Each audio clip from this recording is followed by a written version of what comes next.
Welcome into the Bobby Carpenter Show, and happy to have our guy Schlegs with us here. We are waiting on my man Joshua Perry. He's going to be joining us here momentarily to get his take on everything. Big show for today.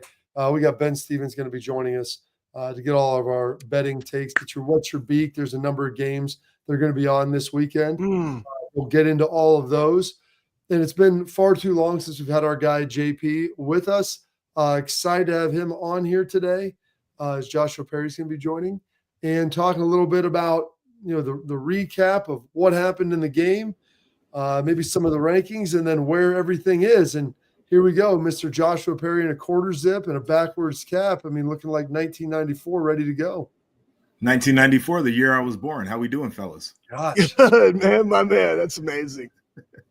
How have the last 72 to 96 hours been sitting for you, Joshua? It's a weird thing because I'm not in Columbus, so I think there's something therapeutic in being able to commiserate with people, to be miserable with folks who are going through the same thing as you. I'm out here, so it's like there's part of it where it's like you could just drop it and let it go. There's another part of it where a guy who I host a show with every day played at the University of Michigan, and I get to see the joy that he has. There's like the emotional approach from it, and I'm still kind of in the middle of the emotion. There's also like this academic, how do you proceed forward and how do you make sense of what happened approach. And the more I watch the all 22 copy of that game, which I've watched a number of times, the more dumbfounded I am in what happened. And certainly Ohio State, the ability to run the ball was always going to be tough because of what the offensive line looked like. And I give those guys a ton of credit. I thought both sides of the ball played really, really hard. But you're sitting there like Michigan is giving you looks that invite the run, but it keeps going right into where they got two $90 million men, right? Guys who are going to make a ton of money in the NFL. And it just, with Chip Kelly, Ryan Day, two guys who are, supposed to be offensive geniuses, I think you expected more answers, different looks, different ways to try to creatively get the ball onto the edge, to get guys moving, to create better angles and leverage for blocking. So certainly it's tough, but you got 365 days. You better come up with an answer in that amount of time. Yeah, but it doesn't have to come up now, right? Because that's the difference. You're in the college football playoff. And I actually spoke at a Techstar event last night, and I was just looking out there, and all of us have been in business. We've all had big losses. Everybody individually has had their own the game. It's what do you do next, right? That matters because you're in the dance now. You're in the 12. So what do you do? What's that approach, Joshua, that you got to have? Because you guys suffered losses early in the season. What is it that you got to do now, right? You never experienced this loss, but you've experienced some. What do you got to do now to move forward over the next 16 days before you have your first round playoff game? It's an interesting question because I do remember, 2014, we lose at home to Virginia Tech, who was not a good football team. We had time, right? That was the big benefit that we had. It was so early in the season. We had time to get better as a football team. 2015, we lose to Michigan State on the last second field goal. That one was a gut punch, but we knew that we lost to a good team. Some chaos happened. We handled business against our rival, which was like the perfect get back, is to go play your rival on the road. You feel much better about that. And I think these guys, it's almost a negative that they have so much time at this point in the year before they get to play again. I think sometimes the best medicine is getting right back out there on the practice field, having a regular game week, being able to go and hit somebody in the mouth in a week's time. So they're going to have to kind of sit there and stew. I think they have to control that emotion. The other part of it too, and this is the question that I have that I didn't go through, is after any of our losses, I don't think we went back in the locker room and we're like, I'm not sure of us as a group. I'm not sure of our leadership. I'm not sure of our coaching, etc.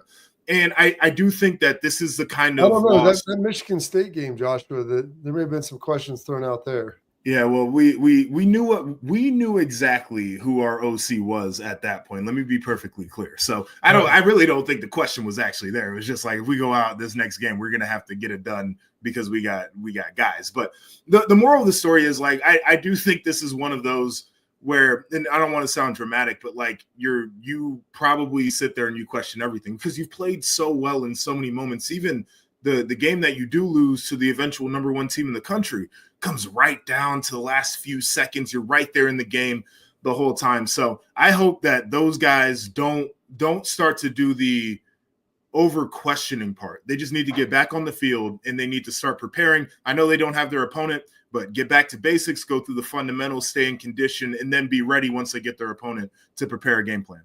So you talked, Joshua, about, obviously running at the two beasts inside, and Grant and Graham are two of the best, and they're the best pair probably in the country, and both of them are going to be high picks.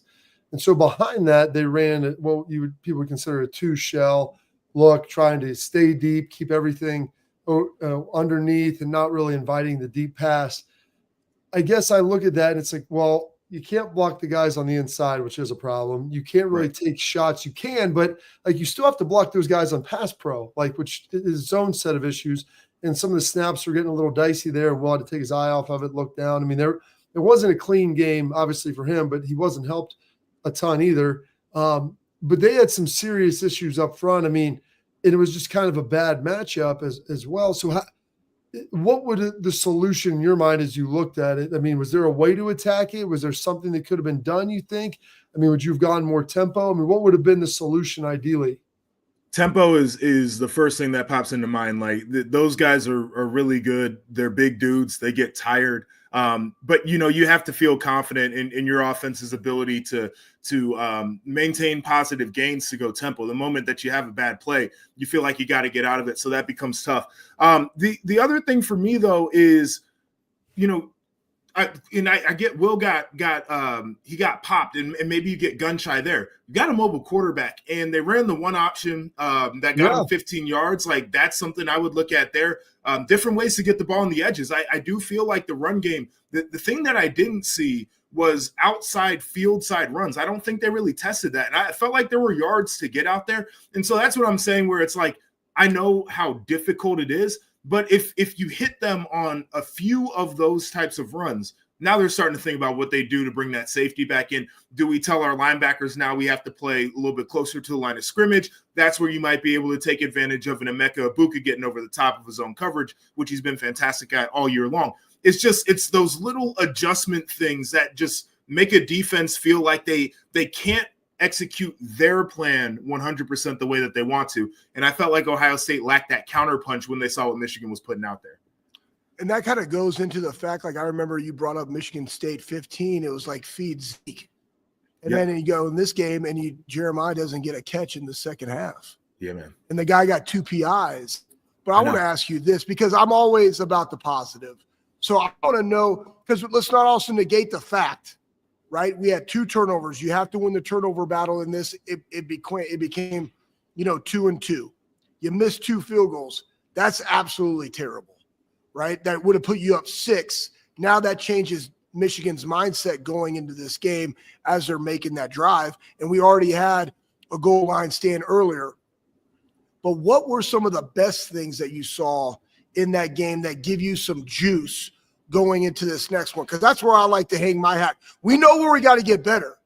All right, but here's the things that we did well. Let's go capitalize on that. Let's keep doing that. Yeah, I'm gonna tell you right now, and saw Michigan players out there on the field afterwards saying that you get on social media, their fans say at Ohio State soft. That bothers me so much because I love and respect those guys in the Ohio State locker room. And I tell you, they played a tough game. I mean, they brought it all game long. They were hitting. For Michigan, for all the talk about we all we do is run, all we do is run. I mean, you broke one at the end where just off of like bad tackling, miraculous play. I mean, you were getting like 2.5 yards a carry most of the game. Like it wasn't this idea like Ohio State's defensive line was getting pushed around or anything. Like, congratulations, you got 2 first-round picks that were able to beat up on a second-string guard and a second-string center. Like, those guys still brought it. Wasn't perfect execution, could have been much better. I thought they played physically tough. How about Caleb Downs? coming down on the goal line stand, smacking somebody right in the face from the safety position. That guy looks like he's willing to die to make a play anytime he's on the football field. I love watching that. Cody Simon, all year long, it's been the same thing, that same burning passion and desire to make plays on the defensive side of the ball. Thought the wide receivers didn't get a lot of opportunities out there on the edges in the pass game, didn't get them in the run game. Thought they tried to block the edges really well. Like, the thing that I do take away, man, effort, intensity, passion, physicality, like from a physical standpoint, it was all there. Execution has to get better, and I think the plan to put the players in the best position to win has to get better. But those guys gave it their all. And anybody who tries to say otherwise, I'm really not trying to hear that. Like, I appreciate the way that they came prepared to play for that game. Yeah, there was a physical element, emotional element that they were ready to meet the moment with that for sure, Joshua.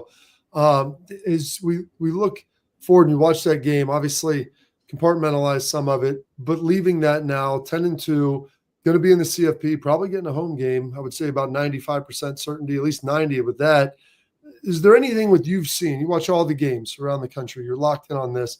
I've got a chance to see Bama, Oklahoma, LSU, Georgia, Tennessee, like the 3 SEC teams that, are right there outside of Texas. Watch them all in person. I don't see any teams this year that I would say are demonstratively better than Ohio State. I don't know if there's anybody that I would say is more talented. So do you believe this team still has all the ingredients to be able to hoist the final trophy? I mean, they got a win on the road against the current number 3 team. And like I said, a 1-point loss to the current number 1 team. Absolutely. Like they have all of what it takes, all the ingredients to be a championship team. I think this is mental, right? I think it's mental, getting yourself up off the mat. The leaders bringing everybody together and realizing the opportunity that they had. Can't change anything in the past, certainly can control what they have in the future. And I think it's incumbent upon that coaching staff to really say, all right, we got to make sure we keep our guys together. We got to love on them. We got to coach them hard, but we got to make sure they're together. And then what can we do in order to never have anybody ask the question about, did you throw it enough? Did you run it enough? We got to bring our A game so our guys can be on their A game. But from the standpoint of can they get it done, man, as you mentioned, I watched Tennessee, very flawed team, could be a potential matchup. I think I like Ohio State in that. Notre Dame has come around just as we're going around college football.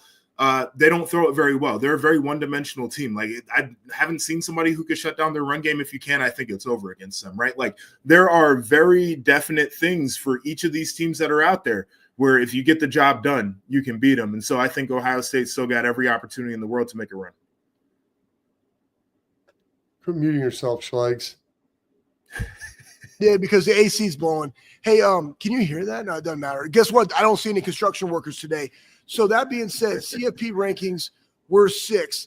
How do you see it playing out? Because Penn State, they've already said the consequences of losing in a championship game not going to really move that much. Like, everybody else has kind of been set. Where do you see, like, ultimately this, falling into place for Ohio State and just the bracketing in general? Yeah, I'm curious to see how the committee would handle that, particular if any of these losses in conference championship games are by wide margins. But like the Penn State-Ohio State thing, it'd be interesting. The reason Penn State is in there is not because they beat Ohio State. It's because Ohio State lost. They lost head-to-head to Ohio State, and then Ohio State goes out and loses the game they're not supposed to. If Oregon goes out and beats them by, 17 points, does the committee feel like they can keep them above Ohio State? Do they drop them down below them? Would still be hosting a playoff game potentially? Do they feel like that matters in terms of ranking if you still have a similar outcome in terms of how you're playing in your first round game? I don't exactly know. I'd also be curious, like, Georgia wins and Penn State wins. Is Penn State number 1? Is Georgia number 1? Like, what are we doing there? And so those are the things I'm looking at. And then finally, this idea that just because you didn't play, you don't get another data point. Like, I do think there are data points based off of how the teams that you have played would perform on conference championship weekend. So we shouldn't have never closed that door. I'm curious to see if they lie to us some more. Yeah, that was very interesting. It's the first time that anyone's ever said that. Like, you're fixed if you're done. Like, people can move around you, but relative to teams that are done playing, it's over. By the way, I mean, if James Franklin does the unthinkable, wins this, like, I think they're getting the 1 seed, Joshua. Like, does he get like a crown and a little pimp cane to walk around with at that point in Happy Valley? No, I mean, the only thing that's good for him, he doesn't get the ability to lose in the first round, but he would definitely lose in the quarterfinals there. But shout out to Julian Fleming if they do get that victory. That'd be nice for that young man. That'd be pretty darn impressive. Joshua, thank you for your time. I mean, I know that you got a lot to get off your chest. You had some time to kind of let it marinate, and this is how this stuff always is. And it seems like they have the guys, and it seems like they have the horses. Before we get you out of here, I do want to ask you this. The end of the game situation, guys have been kind of accused of not caring enough and maybe not being tough enough. And then now everybody said, there's too much on the other side. I'm not a fan of post-game fighting, but it does seem like there is a high GSF for these guys with regard to how much they care about this university. Man, listen, there's no problem for me. In 2022, Michigan came and planted the flag. Everybody got on social media and said how they would never let that happen. And so they try to do it again this year, and the same people are like, oh, my God, that is terrible. And it's like, yes, it's an ugly look. I'm the dude who got the interception that could have been the Zach Boren, Tyvis Powell moment of his career. Yeah. I'm not going to get on his case for wanting to go out there and defend his turf. I love the passion. I wish the head coach looked like he was a little bit more in tune with what was happening in the moment. That felt like it fell short on a leadership standpoint.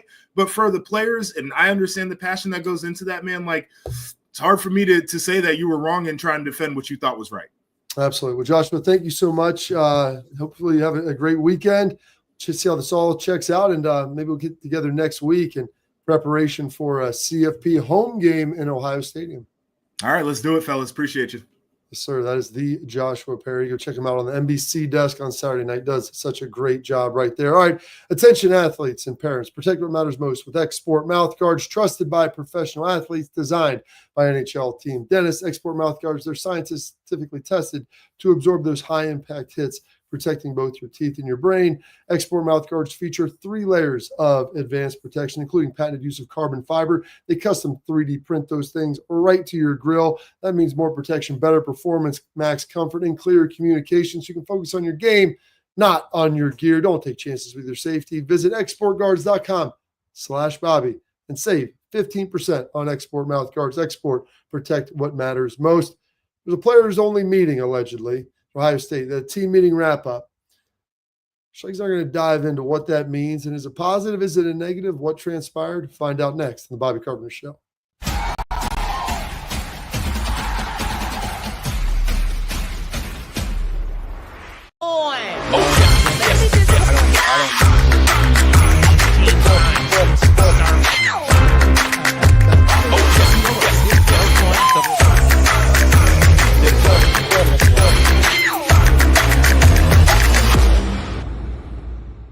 The Big Play Sports Network. Download the free app today to watch all of your favorite hosts on demand.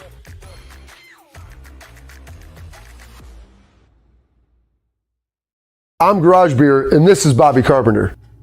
Garage Beer. Beer-flavored beer. Beef with an F? Okay, my bad.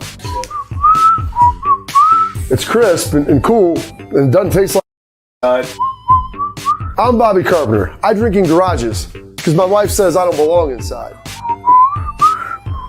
If you like a cold breeze on your bag, drink Garage Beer. It's American, and so can you. Garage Beer.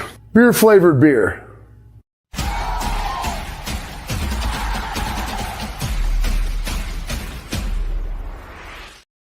All right, welcome back into the Bobby Carpenter Show. And Schlegs, people talk about players-only meetings. Some people say they're terrible.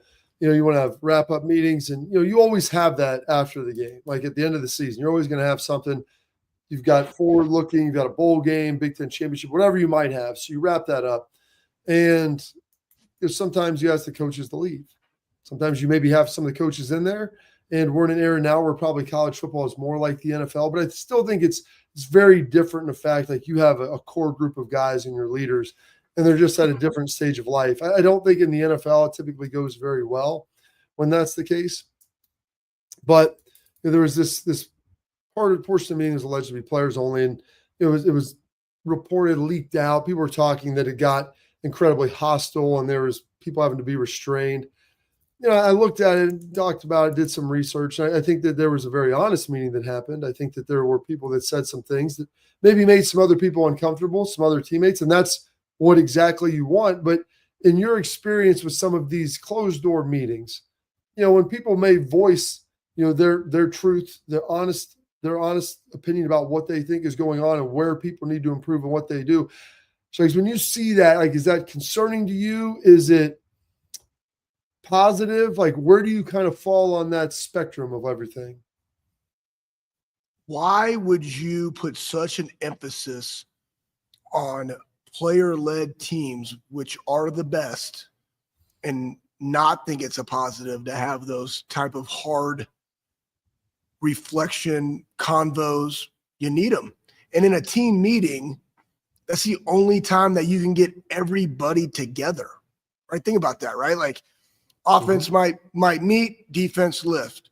Defense meet, offense lift. They're never together except when they go practice, and then they're practicing what? Power of the unit, right? Different locations on the field. So what a great opportunity to be able to have that type of setting. And when you go through a 12-game season with the expectation of doing a lot of great things and it falls short, and your leader and your leaders on this team want to have an honest conversation with everybody that's in there, that's on their heart, open it up, right? Just get it off your chest. Let's hear what's going on. That's authentic and that's real. You can do those with dignity and respect. Some of the things you say could potentially be hurtful, right? Get little ass hurt, right? Little feelings, right? Needs to be said. Right? Coaches need to be challenged. Players need to be challenged. But you and I know this. Let's just take AJ, for example. AJ is not one that ever really talked, right? But when AJ did talk, people listened, right? Same thing with a Nate Sally. Same thing with a Rob Sims, right? And if they saw somebody in actions that weren't up to the standard and it wasn't being addressed, they wanted to address it in that particular meeting. That's an opportune time to go do that, because it's hey, we got now 16 games here. This isn't going to happen anymore. So there's nothing wrong with that. And there's nothing wrong with that. If you're in a business and you don't have authentic, hard conversations with your people, you're doing your business and all those people a disservice, because how are you going to be able to hold them accountable? How are you going to be able to fire those people, right? If they don't know that they don't know, you have to make sure that you communicate that. And it's great to be able to voice it, because your thought and your perception of how somebody is adding value, or how they practice, or how they're taking care of their body, or whatever it is that they're doing in the building, goes against what they perceive to be the standard, and it's not. They need to change their perception, and they need to change their action to get it to be better, because ultimately that's why football is the greatest team sport in the world. It takes everybody. We saw it in this game. A punter can affect this game. A field kicker can affect this game. Somebody missing a block can affect this game, because it is heightened. And now you're going into the playoffs. And just like the game, all those hidden yardages that you and I talked about, all those one-off runs that we talked about that chew up clock and move the ball on third down, those all are heightened because you're now the college football playoff. There's no difference between this playoff than what's going to happen in the NFL playoff. And that's why I love what AJ brought up the other day. It's man, you mean we got a chance? They're a wild card and they won the Super Bowl. You got a chance. Now let's go win this thing. That is good stuff. Very good stuff. And I think it was very productive. And I think. And anybody that's saying that it's bullshit, they got heated and people had to be. That's bullshit. Just letting you know. I got you. Believe me, I hate when people mischaracterize and misrepresent things that happened and try to over-exaggerate things for hype, as opposed to just, hey, if you want to talk about something, hey, have an honest conversation and dialogue. I have no problem with that, but it bothers me to see that transpire when it didn't. So there was some passion, which is good. That means people give a crap. And when you give a crap, you care a lot, and that's important with everything. All right, put a pin in that. We got our headlines. Some big headlines, some news about Buckeyes, some potential departures and things like that coming up here next on the Bobby Carpenter Show.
All right, now we got our headlines here, and there's some coming at you quickly. Josh Simmons tore up his knee during the Oregon game. And, when that happened, I thought, okay, this guy is potentially going to be a first-round draft pick. People said he was ascending to potentially be the best left tackle in this draft. He got hurt, so you're thinking, okay, what's he going to do? He's going to rehab. Could he come back? And we can toss this up, Pat. I thought there was a chance after the injury that he would return, but unfortunately, he will be leaving to enter the NFL draft. Let that be known.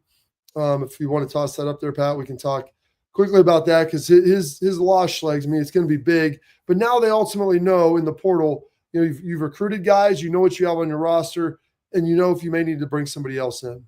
Yeah, no doubt. And good for Jimmy, right? Like he set himself up, like he's projected number 22 prospect on the big board, whatever. And where is he going to go? I'll tell you what, man, Jimmy is a freak, man. He is one of the most gifted, athletic, powerful, big dudes that I've ever seen, like in a box.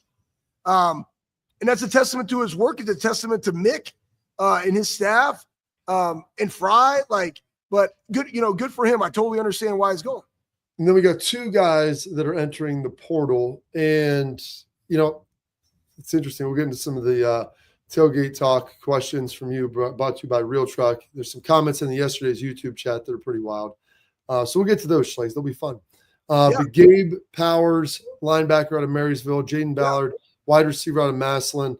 I believe Gabe still has maybe 2 years left of eligibility. I think Jaden Ballard has maybe one. If I'm not mistaken, he could have two. I'll have to go back and look because all this COVID stuff and how it changed everything.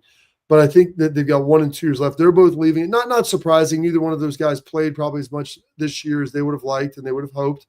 And they have very deep rooms, and there's a lot of more guys coming in as well. Yeah, and listen, guys, it's good for them. I'm honestly, both of those dudes, enjoyed working with them. Great young men, and they're going to do great things. Yeah, and so we see that right there. Both those guys are out. There might be a couple more guys, but honestly, I don't anticipate a ton of defections. And if it is, it's guys that probably are getting stacked up on the depth chart a little bit right now anyway, and getting squeezed from the starters to the new guys coming in. There's another one of Kojo leaving too. So, so Kojo, another receiver, obviously. And so they've got – Hart's got another big-time class coming in. They just signed yesterday. We'll look at that here in the coming weeks as well. All right, we got some tailgate talk brought to you by Real Truck. Some of your comments and questions coming up next.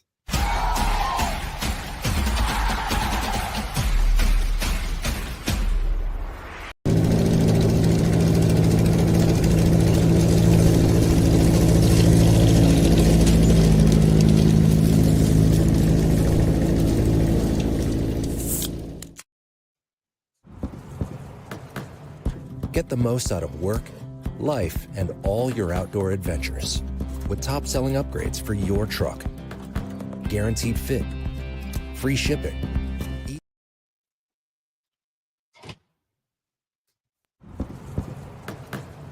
Get the most out of work, life, and all your outdoor adventures with top-selling upgrades for your truck.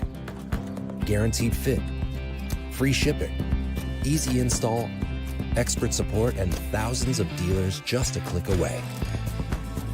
Bring your truck to life. Real Truck. Upgrade today and save between $50 and $400 on select Real Truck products. Visit realtruck.com/specials.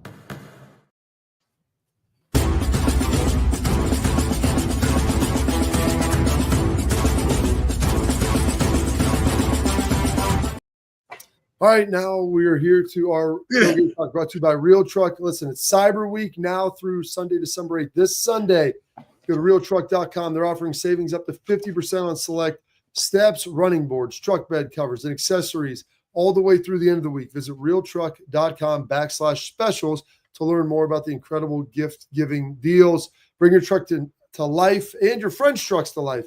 Broncos, Jeeps, whatever it is. And don't forget promo code Bobby. If you spend $100 at realtruck.com, you get your free hat. So go check it out from now until December 8th. Potentially save 50% on select items at realtruck.com. All right, Schlegs, going to some of the chat, the comments from yesterday. There's a good one. We'll scroll through these. We might do a full chat show yesterday. I was trying to figure out who guests we could get and talking to some people. I think we might do a full full chat show. A lot of tailgate. That would be amazing. That would be amazing. Yeah, and we also talk about potential matchups. But here's one from Robert Forney. Hey, Rob. Yeah, biggest frustration about this game. It was the same problems we had last year. Nothing was addressed in the run game from the offensive line to the special teams and the kicking game. Day is a stubborn SOB. I will say this. I mean, you lost 3 offensive linemen. There were things that were addressed. You brought in Chip Kelly. The run game has looked better. You brought in Quinshon Judkins. Some of it was a function of Michigan was really good up front. And then also there was a lot of injuries that had transpired in a bad spot. So, like, that's kind of – I think that's it. In the kicking game, okay. I mean, maybe you change kickers midstream. Do you try somebody else? Yeah, I don't know. That's a dicey situation right there. Punting has been subpar for basically all season. You have a kid coming from Australia, supposed to be the starter. What happened to him? You go in here, you've missed multiple field goals this year. Hasn't been locked in when you're playing in these big-time games. I mean, again, you go back to that Georgia game. Was it fielding then too, right? I don't remember. No, it was not. It wasn't fielding. Yeah, but, I mean, you know, you lost that game on a field goal, though it was long, but I just remember it was like, boom, all right, they didn't even have a chance. So, yeah, those are things, man. Like, that's a real thing. Like, that has not been addressed. So, yeah, but, you know, there were some things that were addressed, like you ran a punt return back with Caleb, you know, so that was good. But, again, I'm with you, Robert. I understand what you're saying. I mean, it is the game. There were things that were addressed that Bob mentioned, but definitely got to get better in those areas. Here we go. This one is from Adam. So players after the game that lost came back on the field and started a brawl that caused many players to get pepper sprayed and don't get punished and are allowed to play in the next game. Might as well fight after every game. If you lose and there's no punishment. I will say this. They didn't come back onto the field. Those guys were still on the field. And then were made aware the guys at Michigan were going to plant the flag. So last year, 2 years ago, they complained when they planted it. Nobody tried to stop it. Well, when you try to stop it, Schlegs, you're going to have a fight. And there's going to be a brawl. That's what it is. I love people, man. You know what I mean? And that perception. And they weren't. They were right in the middle of Carmen, Ohio, singing that, and that was going down. Those guys have a lot of pride. You know, I think flag planting is absolutely, you know, asinine and weak loss in and of itself. I mean, when we play this game, there was a mutual respect, Bob, for both sides, right? Like, hey, listen, man, go sing with your band, right? You won the game. And those guys spilled it. I think Joshua made a great point. The one thing I always look at, what is the effort on that field? Are our guys playing hard? Man, they played hard all the way to the very end. And there were a lot of mistakes in that game. Like, honestly, you want to talk about an issue, I ain't talking about the end of the game issue. Like, that's not the thing. I'm talking about how was there a defensive substitution to get an extra 10-second runoff, right? Like, I'm talking, and I'm thinking about the missed goals and the missed opportunities in the red zone in the areas in which we were so good at this year. Yeah. We didn't execute, and then also the game plan. So, like, I focus on the main thing, not the accessory BS. Yeah. That should never have been there. Yeah, people want to focus on some of the other stuff. And then we've got a three banger here before we get to our guy, Ben Stevens. This is from Wes Mancan. Oh, I like it, Wes. You might not like this. Okay. Day was given a 5-star rooster, or I'm guessing roster. He is underachieved and is going to cost us recruits next year. Won't be surprised if more guys defect either. I sure would if I was involved in that failure. Following up, listen, they got to go because I said so. Obviously, Wes Mancan is in charge. He's no head coach. You folks won't critique him for some reason. That's why he's soft. Rebuttal to that from Roris, I believe. They don't want to lose their access to the program, and they know Day has rabbit ears about being so sensitive and being criticized that he would cut them off if they admitted what everyone else is. So I will say this, call it as I see it. If I said 2021, they got beat up physically and were soft. So that was not the case this year. The game plan, I think, was stubborn and didn't change and move as much as it should have this season in the Michigan game. They missed field goals. That's unacceptable. They had special teams errors, which maybe was due to substitution and just too many guys being involved. There's maybe some other things that are out there, Schlegs, but this is Ryan's 6th year here. These are not recruits that he was handed. Like, he's brought in all of these guys at this point. They just signed another top recruiting class. They've done a great job. There's not going to be many guys leave. The guys that are leaving are guys that aren't going to play and have opportunities. So I don't think that narrative holds true. As much as people want to believe that, and they're entitled to believe what they want, I'm going to tell you that I don't believe that narrative to be true based upon what you see the action of the players. You got like 1 minute, Schlegel. Yeah, 1 minute. They still got like the best quarterback in the class. They got the best wide receiver in the class. They got some of the best linebackers in the class. I mean, like, you know, I'm not big into recruiting because I really don't care about recruiting. You got to have the horses. My only point is this: no, you're not going to lose recruits. You could potentially lose recruits if you fire them. Yeah. Have you thought about that? So, but to your point, but our point is this: like, first off, I'm never going to go against the people that are already in the building because I want to root for the Buckeyes. Like, that's how I am. I just want to root for the Buckeyes. But I call you out, I can see it. You have 3 plays on defense. You miss 2 freaking field goals that changes the game. Facts, right? You throw a terrible pick that goes down to the 2 after the defense had a goal line stand, right? You had a big-time play that you couldn't move forward, right? You punt it, they get a short field. Like, guys, they didn't execute in the game. Like, that's what it comes down to. Yeah. It come down to anything else. The guys played hard. There's some things that could have been done differently, game planning wise as well. Oh, I'm with you. I agree. And you and I would ask them those questions. Okay. We got Ben Stevens here coming up. Sports Grid Radio coming up next.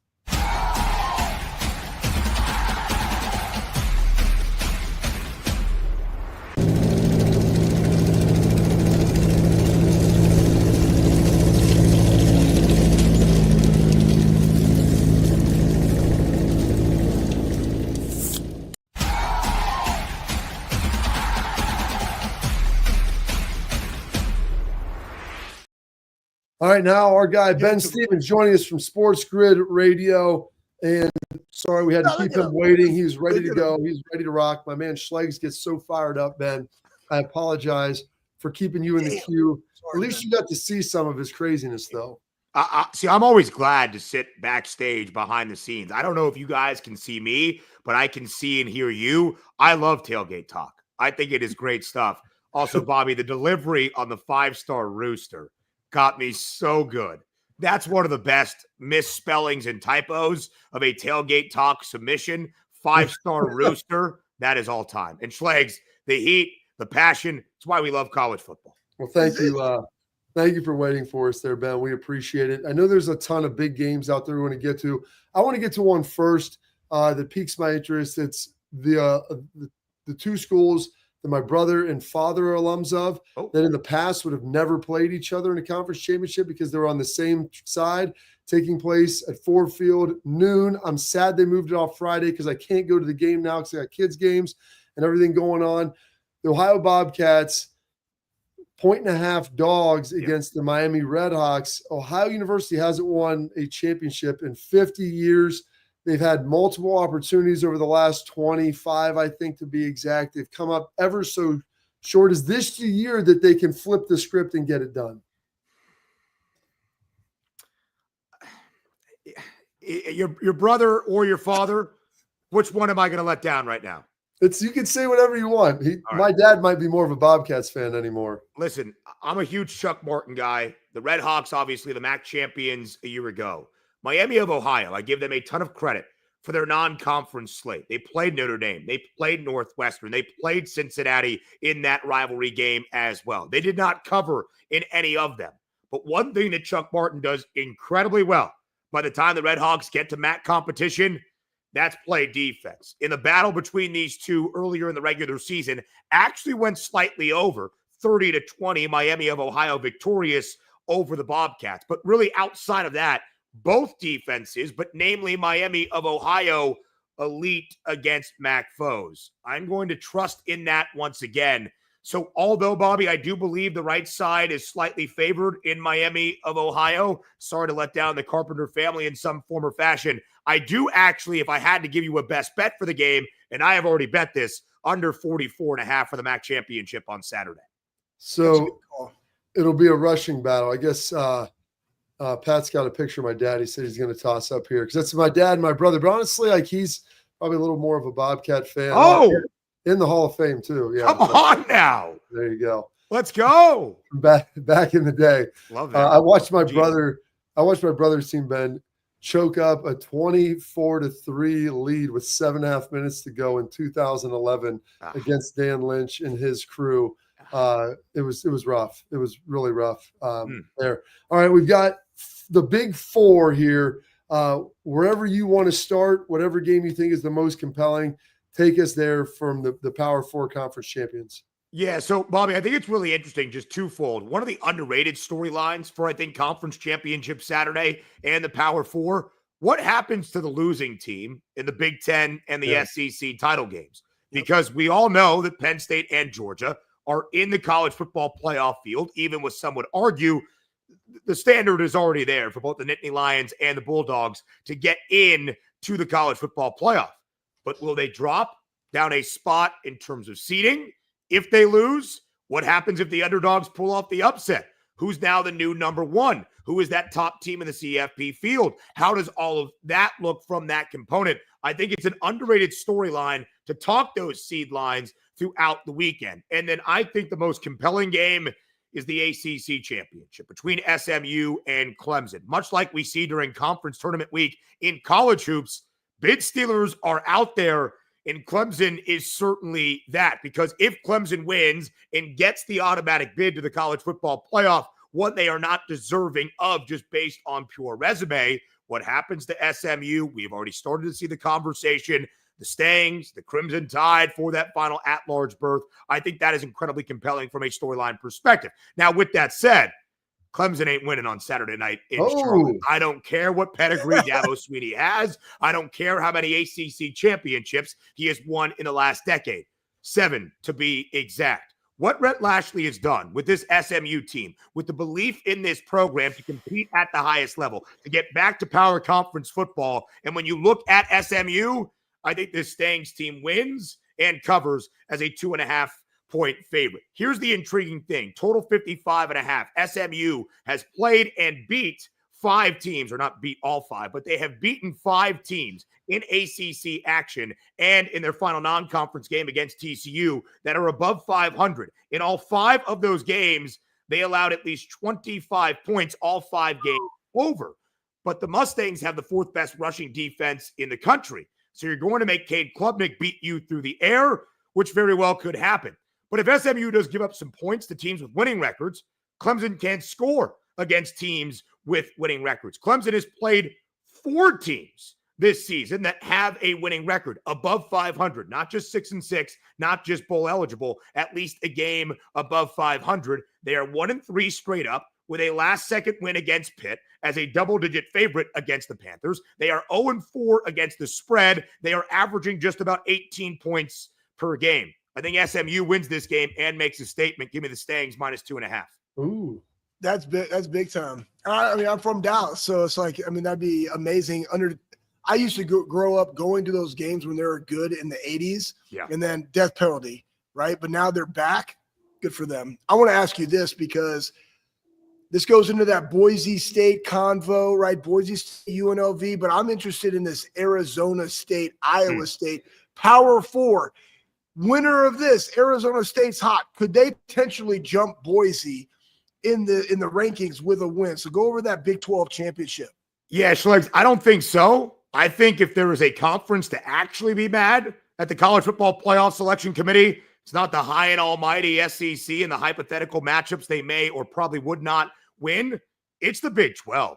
The committee has looked at this Big 12 team and disregarded a lot of the metrics that we try to highlight for other teams. BYU's strength of record and strength of schedule is better than multiple teams ranked in front of them, and they're 18th. BYU has 2 losses, albeit to Arizona State, who controls their own destiny. But I think the Big 12 was highly disregarded by the selection committee. And Schlegs, I would find it mystifying if Arizona State beats a team ranked behind them and moves up past Boise if the Broncos win, because that's a 5-spot gap at this moment. Now, as for the Big 12 championship game, as soon as the numbers open, I bet ASU. Money line -111. It is now a 2.5-point spread in favor of Kenny Dillingham's Sun Devils, one of the best cover teams in the country. 10-2 straight up, a cover in all 10 of those victories. And here's the biggest difference. When you think Iowa State, you might think the physicality that Matt Campbell's fronts generally bring.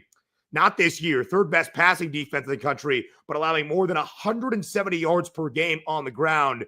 And your favorite running back's favorite running back outside of Ashton Genty is Cam Scatterbo. His number 114 and a hook against the Cyclones. I think there is a lot to contain for this Iowa State team against this Arizona State team. I lean with the Sun Devils, who are also really sound defensively this season as well. So I think Arizona State wins the Big 12 championship. I think Arizona State will play in the college football playoff. More than likely, Schlegs, as that 12 seed, could they get inside the top 11 and move the last at-large out? Potentially. I do think it's ASU, though, in that 12 spot. Would be a compelling game against whoever the 5 ends up being. It's that's crazy. That's crazy because you have a conference champion that's going to have to go on a road game. For sure. Think about that. They don't even get a home. They don't even get a home game like first round, guys. Like there's a lot of things that are going to change in this format because I don't think there's a lot of people. I think the conference champions getting an automatic berth was not to satiate the SEC or the Big Ten. They knew their conference champ and probably their second or third best conference teams would be high enough ranked to be in a fine position, despite what the SEC might be yelling right now. The ACC and the Big 12 are getting demeaned throughout this thing, and they're the ones that have the right to not be happy by this format that was supposed to guarantee them more of an equitable playing field. Yeah, and then they throw Boise in there, which is going to be amazing. Ben, one of the things I found remarkable, you look through the lines of this week. I mean, and I don't know if this is because everybody's really divisionless now or almost everyone. There's no extended spreads. I mean, they're all inside a touchdown, many of them inside a field goal, that including the Big Ten championship and the SEC championship.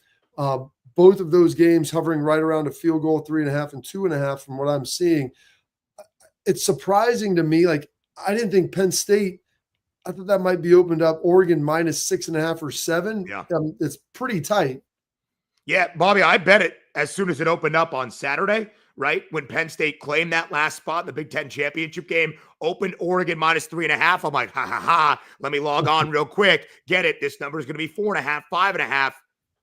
It's remained there, which I find a little bit intriguing. Can Penn State finally step up in a spot when they are not expected to win a football game outright and do so or even keep a number close? Since the beginning of 2022, the Nittany Lions only an underdog 5 times, 3 against Ohio State, twice against Michigan. They are 0-5 straight up. They are 1-4 against the spread, the only cover in the 2022 game against the Buckeyes. They lost that game by double digits, but did cover as a 15.5 point underdog. They have been atrocious. They are averaging 17.6 points per game in their matchups against AP top 5 foes, as we saw against Ohio State with a negative 16-point differential. I think Oregon is the most, if not one of the top 3 most balanced teams in college football. I think the Ducks win this game. I think they win so comfortably. I'm not sure it's a 14-point blowout, but I do believe Oregon will finally get that conference championship they have waited for under Dan Lanning. You're muted again, Schlegel. Oh, I know. I was like, do I get to go? Because I want to go to the SEC now. I don't know, Bob. Like you were feeling good there. Talk to us about Georgia, Texas, because now we got a rematch. Georgia on the road just dismantled Texas with the physicality, crap ton of sacks. You see it happening again, or you think Stark has something up his sleeve to like kind of slow down that defense in this matchup? Yeah, Schlegs, I was kind of blown away by this line of all the lines in conference championship weekend, because entering the regular season finale weekend, Georgia, of course, tested in 8 overtimes against the Yellow Jackets.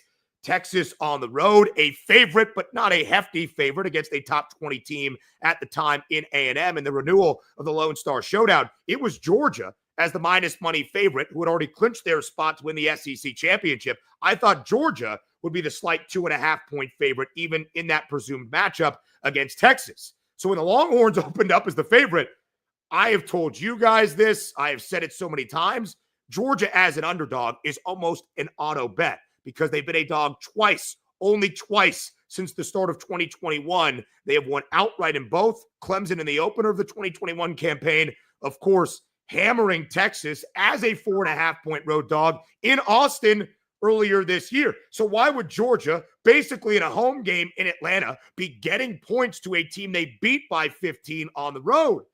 And then I started to look at the numbers. Oh, that's interesting. And then I looked a little bit more at the numbers. Oh, that's interesting. I actually think Texas minus 2.5 is one of my favorite bets of the weekend.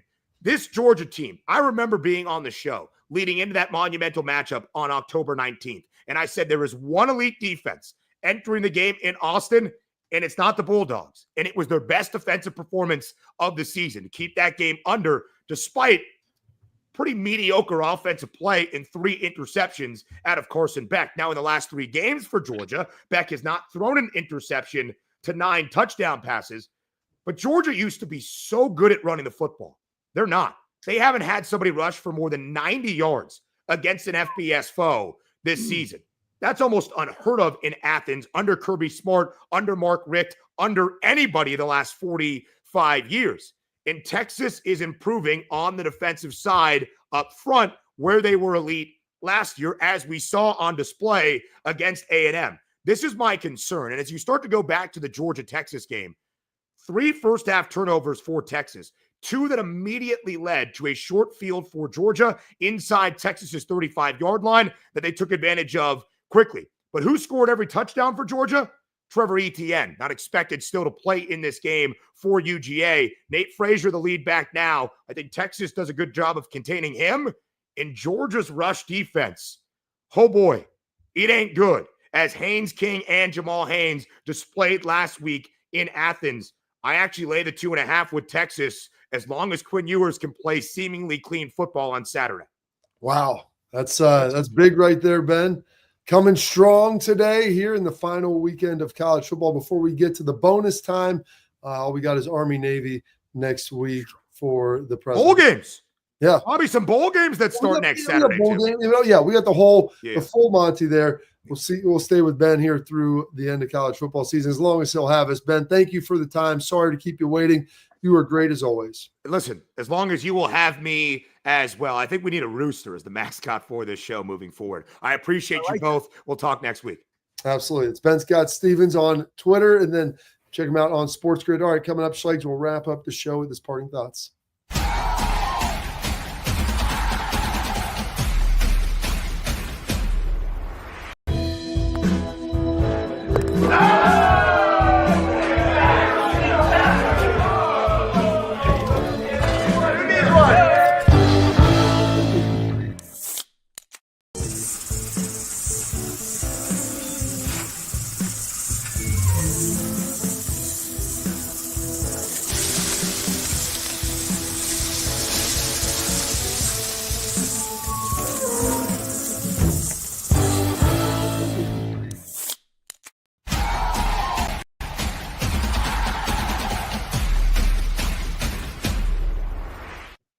All right, Schlegel, you went long today. You got 30 seconds. 30 seconds. I love Ben Scott Stevens. And second off, I choose to be a positive juice bringer, right? Instead of a negative Nick or a negative Nancy like everybody else that's in the comments. Go Bucks. All right. We appreciate your positivity, Schlegel. Keep bringing the juice. Stay locked in. We'll see you tomorrow. Bringing the juice at 12:30 as we preview the college football playoff selection show. Where will the Buckeyes be? Who will they play? We'll talk about tomorrow at 12:30. See you then.